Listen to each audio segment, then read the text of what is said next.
အားလုံးပဲမင်္ဂလာပါမင်္ဂလာရှိတော်နေ့ကောင်းတော်နေ့ဖြစ်ပါစေဒီနေ့ကတော့2025 Thanksgiving နေ့ဖြစ်ပါတယ်ပုံမှန်ဆိုရင်တော့ Thanksgiving နေ့မှာကျွန်တော်စားတော့ဆိုင်မဖွင့်ပါဘူးဒါပေမဲ့ဒီနေ့မှာတော့နော်ကျွန်တော်ဘယ်မှလည်းသွားစရာမရှိဘူးcelebrate လုပ်စရာလည်းမရှိတဲ့အတွက်ကြောင့်ပေါ့နော်ဆိုင်မှာလာဖွင့်ပြီးမှလာထိုင်နေတာဖြစ်တယ်ဆိုတော့ဒီအကြောင်းအရာထဲမှာကျွန်တော်မိသားစုပြဿနာအခြေအနေလဲရှိတဲ့အတွက်ကြောင့်လည်းအကြောင်းပါတယ်ပြီးတဲ့အခါမှာကျွန်တော်ဘာကိုပြောပြချင်လဲအခုဒီတလောထဲမှာပဲပေါ့နော်ညီကိုတယောက်ကျွန်တော်တို့နေရဲ့မြို့ကပေါ့နော်ညီကိုတယောက်ဆုံးပါသွားတယ်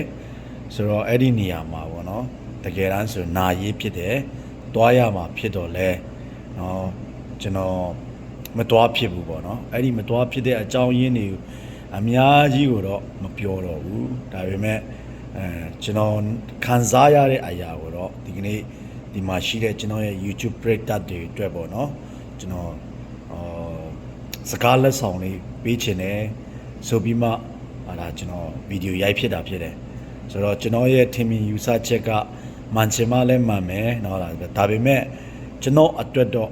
မှန်တယ်ပေါ့နော်အများအတွက်တော့မှန်ချင်ကမှန်မယ်ကျွန်တော်တို့များတော့အဖြစ်ကျွန်တော်တို့ပြောတတ်ပါတယ်ဒီဘယ်လိုပြောမလဲ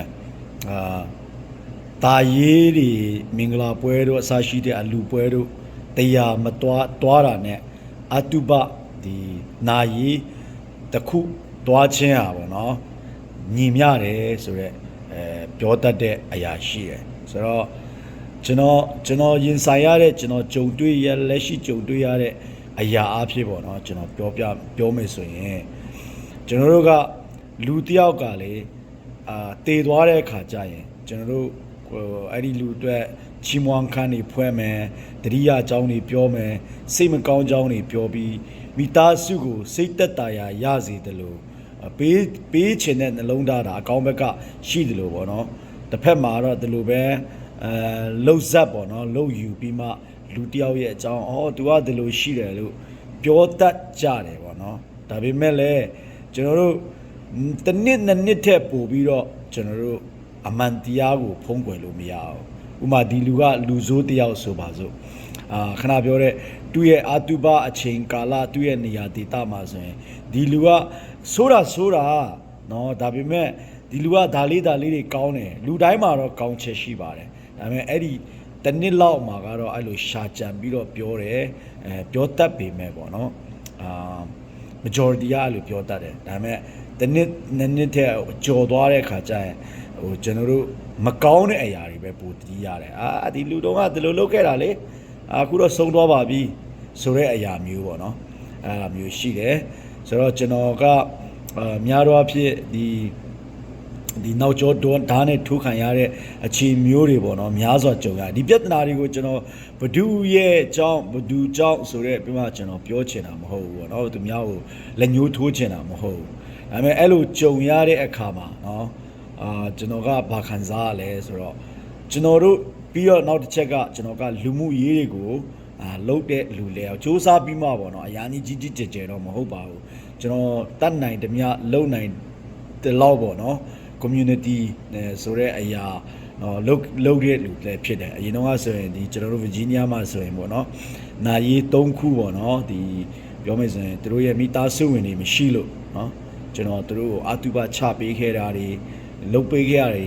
ရှိပါတယ်ရှိဘူးတယ်ပေါ့နော်လုတ်ခဲ့ဒါကျွန်တော်တတ်နိုင်တဲ့ဘက်ကကျွန်တော်ရဲ့နှလုံးသားကဒီလိုရှိတဲ့လူဖြစ်တယ်ဆိုတာကိုပြောပြချင်တာပါကျွန်တော်ရောက်စားကဆိုရင်လည်းကျွန်တော်နေတဲ့မြို့မှာဒီမြို့မှာဆိုရင်လူတွေတယောက်နဲ့တယောက်ကရိုင်းပင်းကူညီခြင်းမရှိကြဘူးပေါ့နော်တယောက်နဲ့တယောက်ကျွန်တော်နဲ့ကျွန်တော်တငယ်ချင်းကျွန်တော်နှစ်ယောက်ဆိုရင်ဈေးသွားတဲ့အခါမှာနေတဲ့အိမ်ကနေပြီးမှအဲ့ဒီဈေးကိုပေါ့နော်3နာရီဒါပါတော့တနာရီလူတယောက်ဟာတနာရီ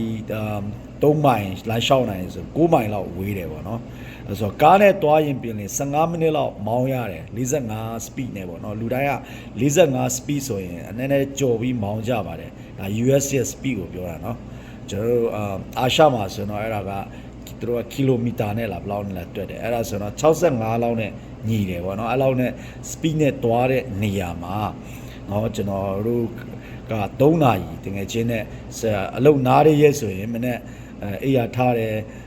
breakfast လေးတစ်ခုခုလှုပ်စားပြီးတော့10နာရီလောက်မှာသွားတယ်ပေါ့နော်ကျွန်တော်တနာရီလောက်မှာဈေးထဲရောက်တယ်ဝယ်ဆရာရှိတာဝယ်ချမ်းပြီးတော့ကျွန်တော်တို့ပြန်လာတဲ့အခါကြာရင်ပေါ့နော်ဟိုညနေရောက်သွားပြီဆိုတော့ညနေချက်ပြုတ်စားတာနဲ့အသွား3နာရီဆိုအပြန်4နာရီလောက်ကြာတယ်ဆိုတော့အိမ်ရောက်တာနဲ့ခဏနားပြုတ်ပြီးညနေစာအတွက်ပြန်ချက်ပြုတ်စားတာနဲ့တရက်တာကုန်ခဲ့တယ်ကျွန်တော်မြန်မာလူမျိုးတွေနဲ့တွေးတဲ့အခါမှာတချို့ကအဲ့မှာကားနဲ့ဖြတ်လာတယ်နောက်မှာကားလည်းမရှိပါဘူးရက်ွက်ဖြစ်တဲ့အခါမှာလမ်းလည်းရှင်းပါတယ်ကျွန်တော်တို့မှန်ချပြီးတော့ဈေးသွားကြတာလားပေါ့နော်ကျွန်တော်တို့လည်းဟုတ်ပါတယ်ဈေးသွားတာဆိုအေးဟုတ်ပြီနော်ပြန်တွေ့မယ်ဆိုပြီးမှလေးတင်ပြီးမောင်းထွက်သွားတယ်ပေါ့နော်ကျွန်တော်စိတ်အနေနဲ့ဆိုရင်တော့ကားရပ်ပြီးမှကျွန်တော်တို့ကိုဆွဲတင်တာမျိုးကိုလိုချင်ခဲ့တာပေါ့နော်အဲ့လိုဖြစ်စေချင်တယ်ဆိုတော့အဲ့ဒီ community ကိုကျွန်တော်နဲ့ကျွန်တော်ကနေပြီးမှအစပြုပြီးနော်တကယ်ချင်းနဲ့ကျွန်တော်တို့ဒီမှာဖက်ကဒါဒီလိုပြောလို့ကျွန်တော်တယောက်တည်းလှုပ်တာတော့မဟုတ်ပါဘူးနော်ဒါပေမဲ့ဦးစီးဦးဆောင်အနေနဲ့တော့ဟုတ်ပါတယ်ဝိုင်းလို့ပြီးမှ community တစ်ခုကိုကျွန်တော်တို့စ조사ပြီးတယောက်နဲ့တယောက်ရိုင်းပင်းကူညီတတ်တဲ့အရာကိုကျွန်တော်တည်ဆောက်ခဲ့တယ်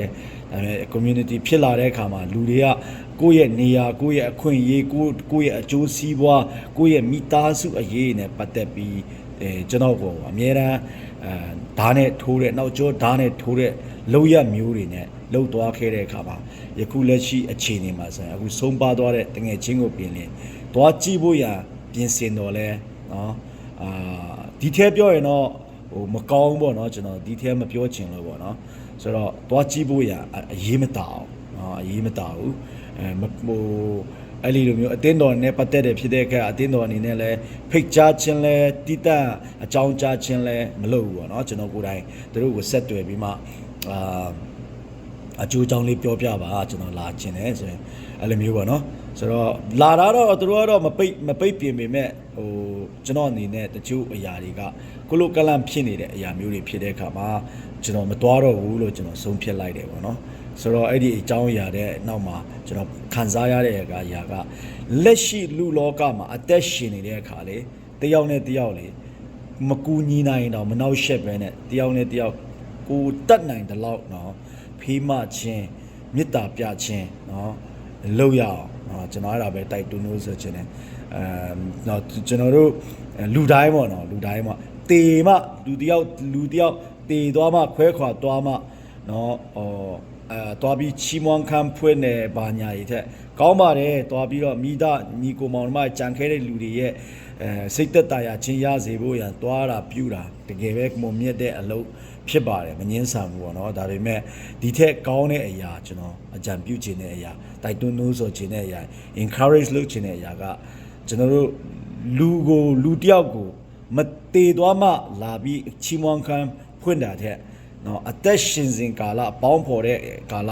တယောက်နဲ့တယောက်ကျွန်တော်တို့ဘယ်လောက်ကြာတွေ့ဆုံရမယ်ဘယ်လောက်ကြာကျွန်တော်တို့ပတ်သက်ရမယ်ဆိုတာကျွန်တော်တို့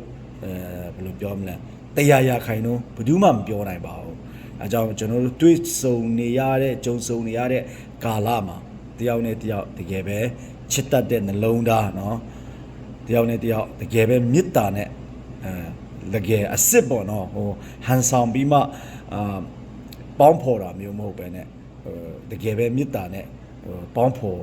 စေချင်တယ်ပေါ့နော်ဟိုဟန်ဆောင်ပြီးလဲပေါင်းစရာမလိုဘူးသူများကိုမတတ်နိုင်တဲ့အရာကိုလည်းဟိုလိုက်ပြီးအတင်းလဲလှုပ်စရာမလိုဘူးကိုတတ်နိုင်တဲ့အရာကိုတတ်နိုင်တော့အမှုအားဖြည့်ပေါ့နော်ရေတပူးတတ်နိုင်ရေတပူးတိုက်လိုက်ပေါ့နော်အဲ့ဒီအရာအတွက်ကောင်းကြီးမင်္ဂလာဖြစ်ပါတယ်ဖြစ်ပါလိမ့်မယ်လို့ပြောရင်းပေါ့နော်ကျွန်တော်ရဲ့ဒီ live ကိုလေဒီမှာအဆုံးသတ်ခြင်းနဲ့ဒီအညီကိုမောင်နှမတွေရဲ့ထင်မြင်ယူဆချက်တွေနော်တခုခုရှိတယ်ဆိုရင်လည်းကျွန်တော် comment ရေးပေးလို့ရတယ်ကျွန်တော် comment တွေပြန်ဖို့